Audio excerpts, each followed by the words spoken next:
Mecca ou Bakka? Ces deux termes sont utilisés dans le Coran, mais quelle est la différence entre les deux? C'est ce que nous allons voir, Inch'Allah. Et pour y répondre, on va d'abord voir où se trouvent ces deux mots dans le Saint-Coran. Tout d'abord, nous avons dans Surat Al-Imran, au Ayah 96, la première maison qui a été édifiée pour les gens, c'est bien celle de Bakka. Entre parenthèses, on nous précise que c'est la Mecque, bénie et une bonne direction pour l'univers. Ici, le mot utilisé dans le Coran est Bakka.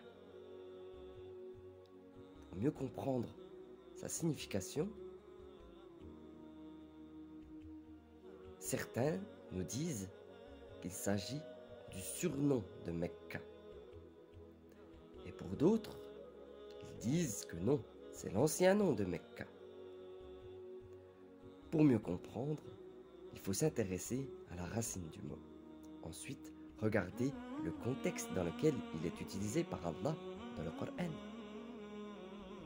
Le mot Bakka vient du verbe Bakka, qui signifie rassembler, concentrer.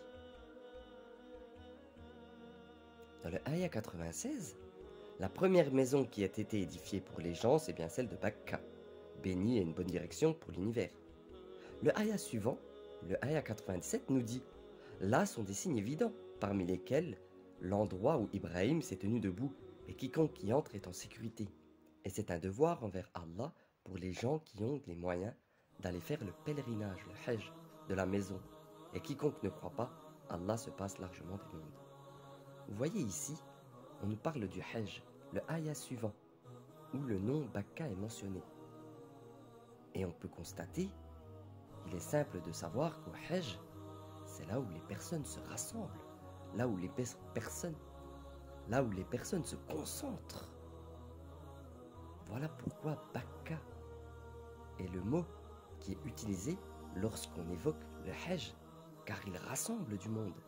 Mecca, quant à lui, est mentionné sans le contexte du Hajj. Exemple dans Surat 48. Au Ayah 24, c'est lui qui dans la vallée de la Mecque a écarté leurs mains de vous, de même qu'il a écarté vos mains d'eux, après vous avoir fait triompher sur eux. Et Allah voit parfaitement ce que vous œuvrez. Subhanallah. Vous voyez, là le Hajj n'est pas mentionné, donc Allah a utilisé le mot Mecca. Le niveau de précision du Coran est toutefois extraordinaire. Subhanallah. Même ce mot, juste un mot, Allah sélectionne le mot le plus précis. Une seule lettre change entre Bakka et Mecca. Subhanallah. Rien n'est fait au hasard. Bakka signifie rassembler. C'est pourquoi Allah l'a mis ici. Voilà. J'espère que cette vidéo vous aura plu.